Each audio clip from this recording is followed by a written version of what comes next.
Buenos días, ¿cómo están? Gracias por acompañarnos a esta hora. Son las 7:59, segundos nos separan de las 8 de la mañana y comenzamos ya Agenda Económica en esta edición de día miércoles. Gracias por sintonizarnos a esta hora. Partimos con nuestro resumen, vamos rápido a revisar un adelanto con los temas que tenemos para el día de hoy en una edición bien noticiosa. Comenzamos revisando los detalles del debate que hubo ayer en la Comisión de Hacienda de la Cámara de Diputados. Es allí donde está radicado el proyecto para el financiamiento de la PGU, la Pensión Garantizada Universal.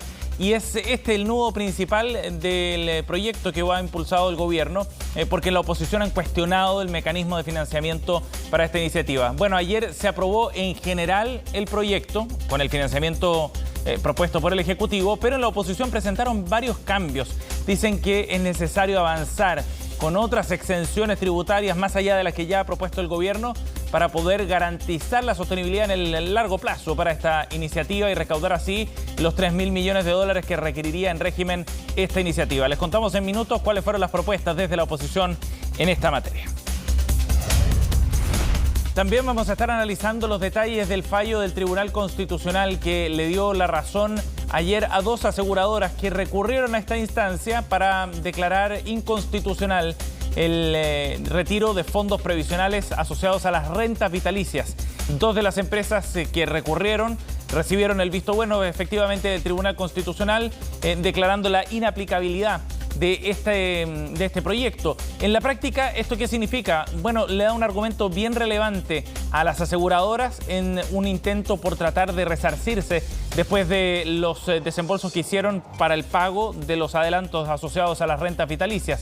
Y recordemos que esto está en una instancia judicial y podría escalar también buscando compensaciones estas compañías aseguradoras por la merma que significó el haber pagado estos adelantos. El debate y los argumentos de fondo entregados por los tribunales los conversamos también en minutos. La controversia por la licitación del litio convocada por el gobierno ha generado un escenario político de tensión con el gobierno entrante, el de Gabriel Boric.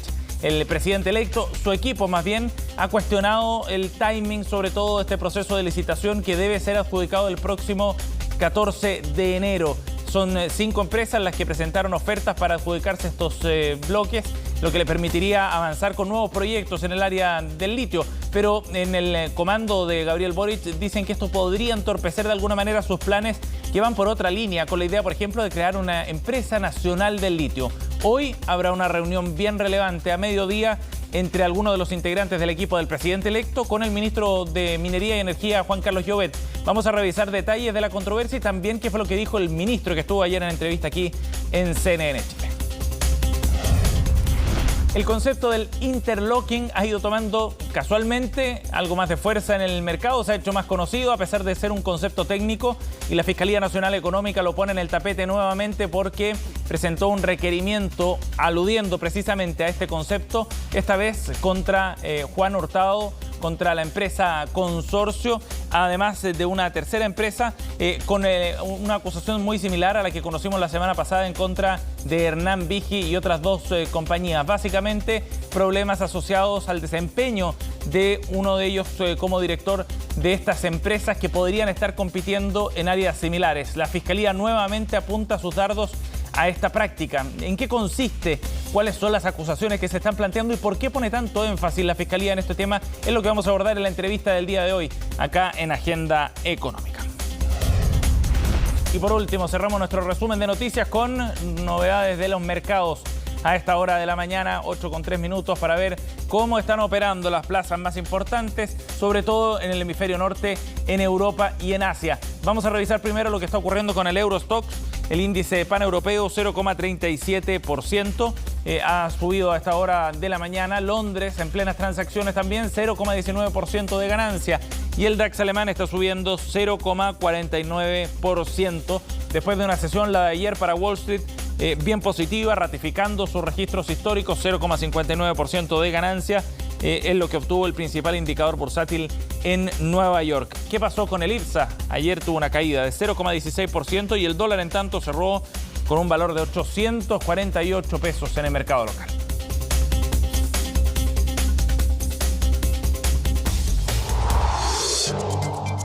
Bien, vamos a comenzar a revisar el detalle de estas informaciones. La PGU, la Pensión Garantizada Universal, sigue avanzando en el Congreso.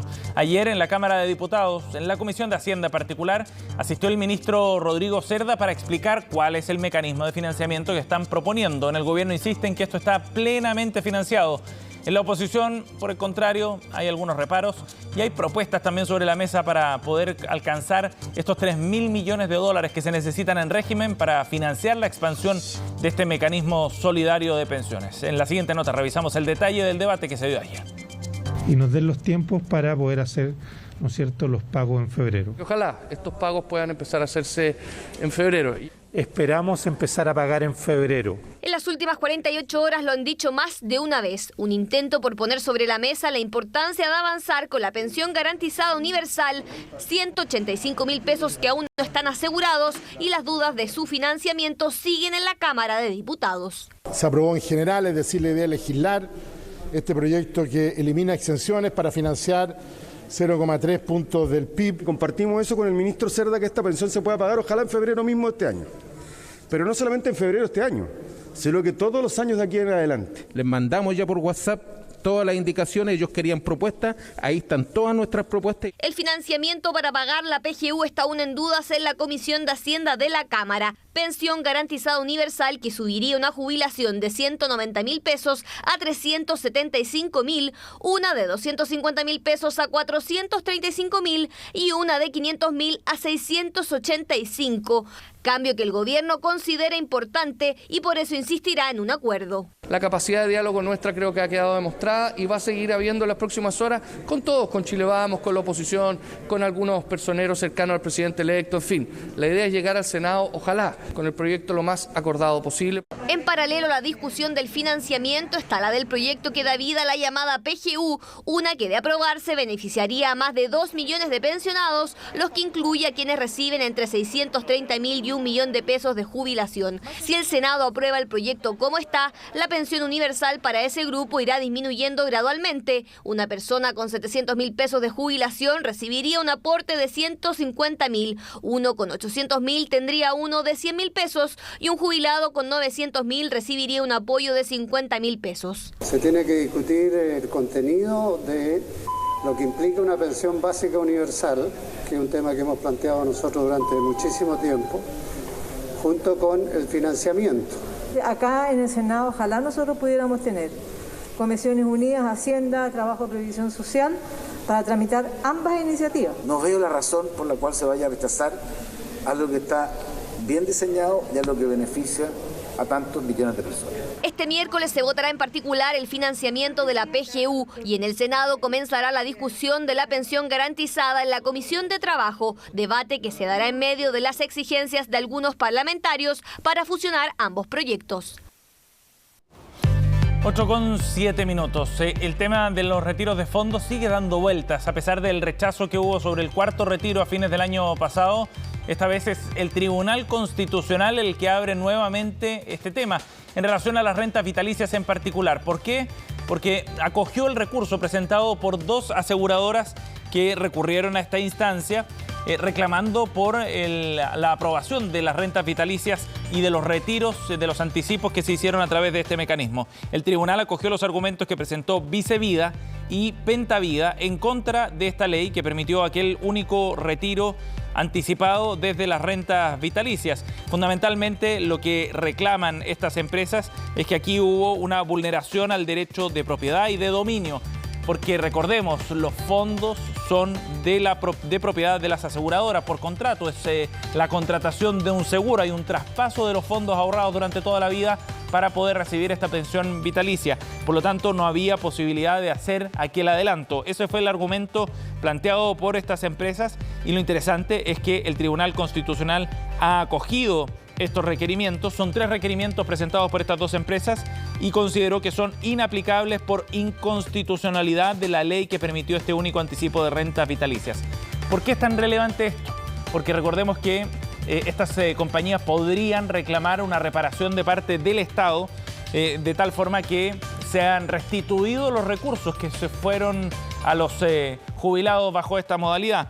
No habría posibilidad de pedir que esos propios jubilados restituyan los recursos. pero sí se abre un camino interesante e importante también para que las empresas puedan eventualmente demandar al Estado y pedirle que el fisco se haga responsable del perjuicio causado por esta normativa.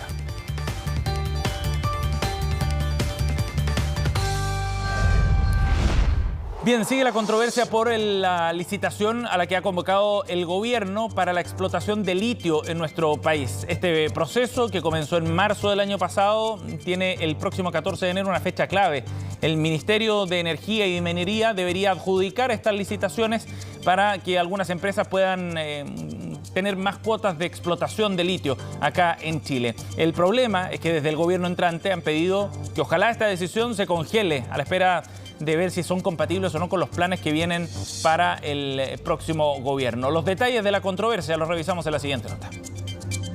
Sigue la polémica por la licitación del litio, en la que se busca licitar 400.000 toneladas de este mineral hasta el año 2050, un proceso que comenzó el pasado 13 de octubre y que finalizará el 14 de enero, cuestión que ha causado diversos cuestionamientos. En 3 meses es imposible, dado la complejidad del problema, hacer una oferta bien pensada, bien evaluada, si no has estado antes trabajando en esta área. Por lo tanto, lo que se está haciendo acá es privilegiando de facto a los incumbentes. Actualmente Albemarle y Soquimich son las grandes empresas que explotan litio en el país y también integran la lista de oferentes para la licitación, donde además se encuentran BEI de Chile, Cosallet Caliche y Servicios y Operaciones Mineras del Norte. Cuestionamientos a los plazos para la licitación, al que se suma una eventual interferencia al proyecto del futuro gobierno de Gabriel Boric de crear una empresa nacional del litio, por lo que desde su equipo ya han llamado a posponer el proceso. Nos parecería prudente que todo el proceso de adjudicación en materia de litio pueda postergarse también para un debido análisis. Han salido distintas opiniones, no solamente de gente desde el gobierno entrante, que vamos a asumir, sino también desde la sociedad civil, desde la academia. A este llamado se sumaron partidos de la oposición, incluso el PPD presentó un recurso de protección para frenar la licitación. Es absolutamente necesario frenar con toda la fuerza y oponernos tajantemente al avance de esta licitación y a esta adjudicación que se quiere hacer a fines de este mes de enero.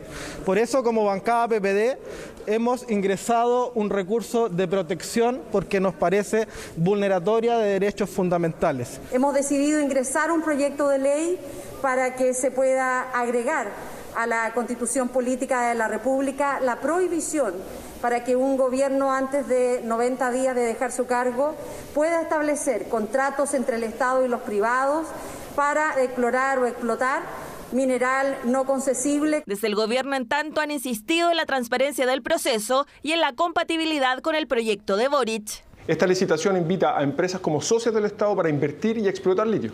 El Estado va a captar más del 50% del valor del recurso sin invertir. Con esta licitación van a entrar nuevos actores a una industria donde hace 27 años son los mismos dos. Y no impide la creación de una empresa nacional del litio, porque estamos licitando solo el 4,4% de las reservas conocidas de Chile. Apoyos que también han surgido desde su sector. Lo que está ocurriendo hoy día es a la luz pública, se están cumpliendo los calendarios, los cronogramas, y si hay alguien que tiene dudas, hay instancias para poder reclamar. Por ahora la licitación sigue su curso. Eso sí, el gobierno se comprometió a conversar con el equipo del gobierno que asumirá en marzo próximo.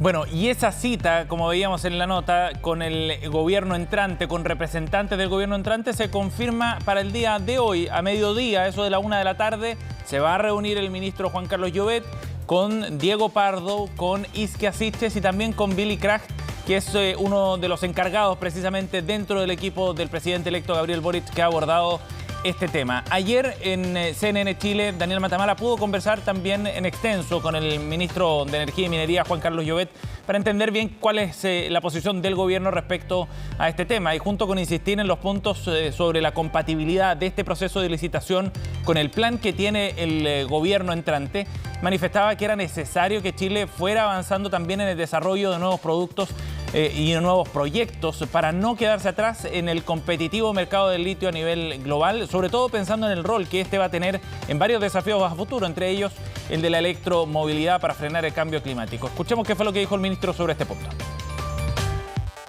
Nosotros teníamos 37% de participación de mercado en el 2016, hoy día estamos en 31%, y las proyecciones actuales muestran que si no desarrollamos nuevos proyectos, en 2030 vamos a estar en 17%. Ya nos pasó Australia, y al paso que vamos nos van a pasar los chinos y probablemente otros países que están desarrollando proyectos. Lo que nosotros estamos proponiendo hacer, que es invitar a actores que se hagan socios del Estado, inviertan recursos, exploten litio y le paguen al Estado un porcentaje muy importante del precio. De hecho, nuestra estimación es que el Estado va a capturar, sin invertir un peso, con estas cuotas, más del 50% del valor de este recurso. Claro, las estimaciones que hacen desde el Ministerio dicen que solo por el concepto de la adjudicación de estos contratos ya habría una recaudación cercana a los 200 millones de dólares. Luego podría crecer hasta 1.000 millones de dólares anuales una vez que estén en operación estos proyectos. De todas maneras, ellos van a tomar tiempo para desarrollarse, probablemente no antes de 7, 8 años estén recién en explotación, en plena faena. Ahora, hay otra arista de este debate bien interesante que tiene que ver con el objetivo que ha planteado el gobierno entrante para el desarrollo de este sector. Tratar de generar mayor valor agregado, de generar encadenamientos productivos y de desarrollar en definitiva una industria más compleja acá en Chile, es lo que se propone precisamente el gobierno del presidente electo Gabriel Boric. Y en ese sentido, Juan Carlos Llobet planteaba sus aprehensiones respecto a este tema y algunas dudas sobre las conveniencias económicas asociadas al desarrollo, por ejemplo, de baterías en nuestro país sobre la base del litio, que sabemos que es un componente fundamental. Esto fue lo que dijo el ministro de Energía. La gente dice baterías de litio, tenemos litio, podemos hacer baterías. Otro dato, el 8% del costo de una batería de litio es litio. El otro 92% son otros componentes que en general no tenemos en Chile. Y los que usan esa batería son los fabricantes de autos y de equipos electrónicos, que están en general en Asia, Europa y Estados Unidos. Si nosotros quisiéramos fabricar baterías, teníamos que traer al fin del mundo, donde estamos, el 92% de esos insumos, para juntarlos con el 8% que tenemos, el litio, y después mandar de vuelta esas baterías a esos mercados. No tiene ningún sentido, por eso nadie lo hace. ¿Usted cree que es imposible que Chile fabrique baterías de litio? En el corto plazo no tiene ningún sentido económico, por eso nadie lo hace. Bueno, veremos qué es lo que ocurre hoy día en esta reunión clave en torno a este tema que siempre además genera polémica y desata pasiones también a nivel político. Bien, son las 8:16, nos vamos al corte, volvemos de inmediato con más de Agenda Económica.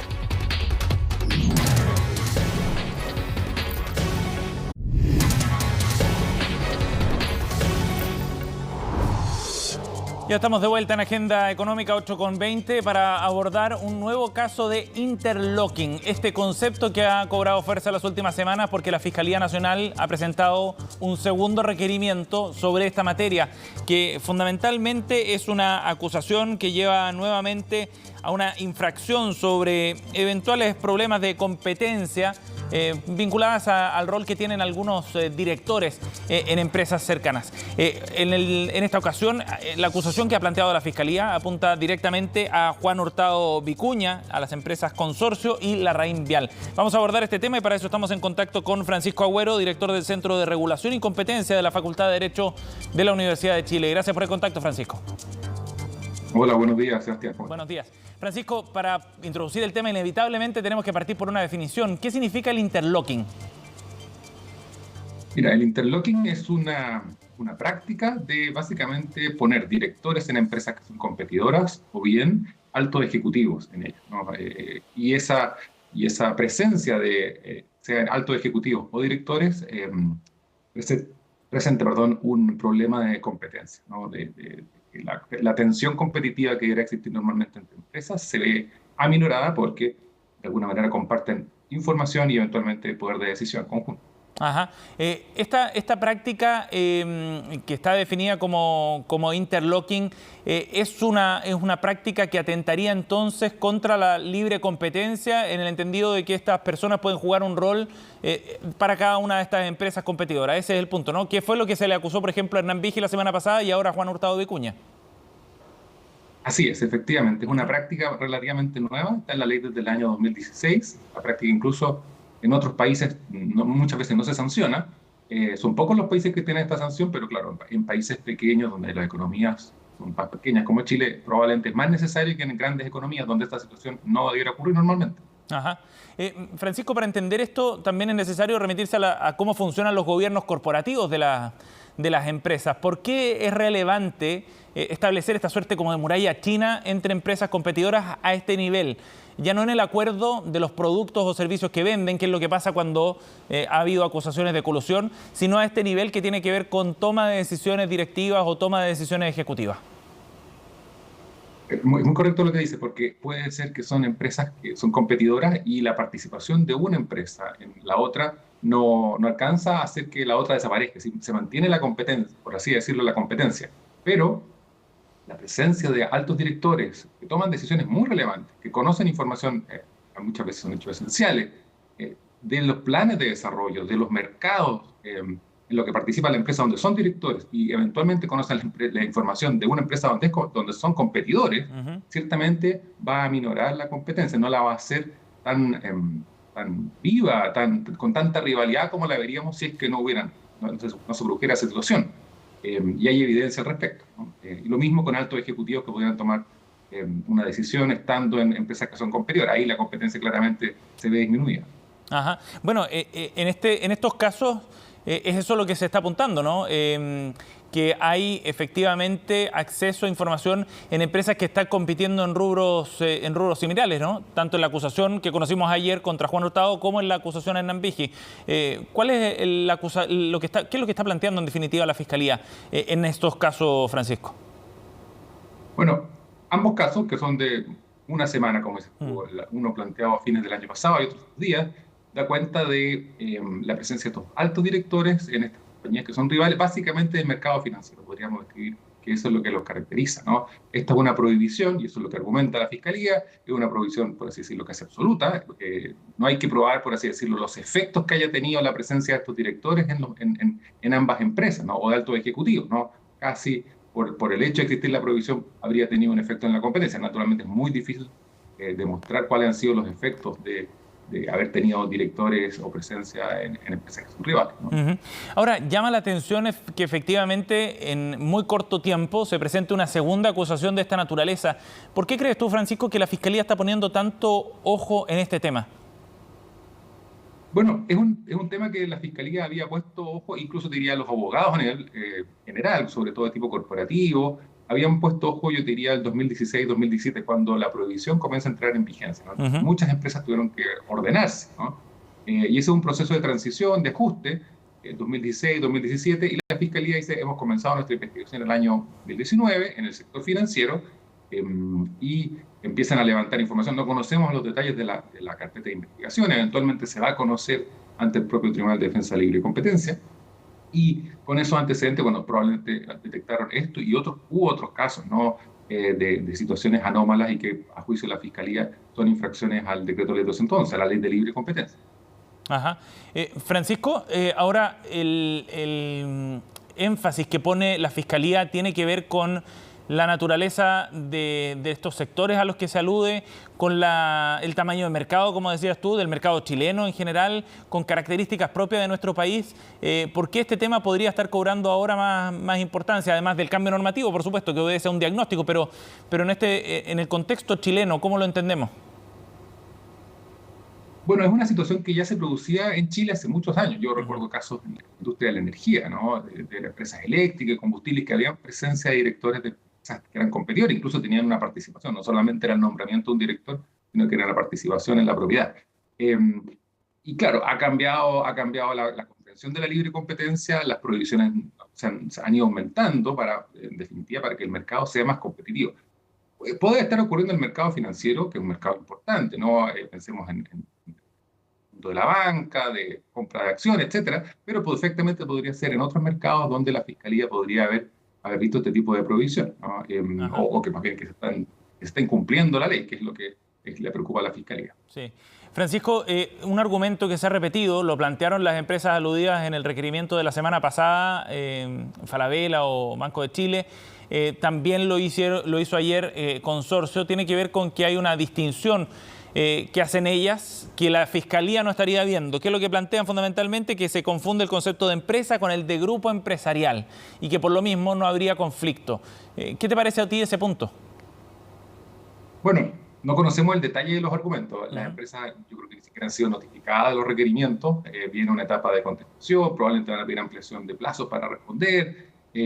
La notificación de Hernán Vigi, incluso el requerimiento de la Fiscalía se dice, él está en Suiza, así que hay que tramitar exhortos. Eso puede tomar mucho tiempo. Pero tenemos que ver el detalle de los argumentos de las empresas. Probablemente estas empresas pidieron consejo y asesoría legal, sofisticadas, son empresas sofisticadas del mercado. Me imagino que tal vez van a decir que la prohibición es una prohibición de derecho estricto, es decir, no se aplica de manera general, y la Fiscalía tendrá que demostrar su caso, ¿no? Incluso la Fiscalía en sus acusaciones ha ido no solamente por la prohibición específica de interlocking, sino que también por una prohibición general de la ley de libre competencia. Y ahí puede haber un espacio ante el tribunal que van a tener que demostrar el incumplimiento y, como dices tú, la infracción a la prohibición, y las empresas a su vez dirán, bueno, acá nosotros tenemos que era derecho estricto, era más bien limitado solamente al caso de la prohibición y no esta aplicación que está dando Fiscalía.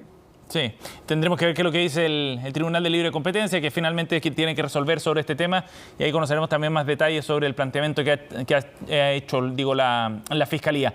Francisco, gracias por conversar con nosotros esta mañana aquí en Agenda Económica, muy amable. Gracias a ti, Sebastián, que estés muy bien. Bien, 8:28. Estamos cerrando Agenda Económica. Vienen las noticias internacionales en Conexión Global. Que tengan buen día.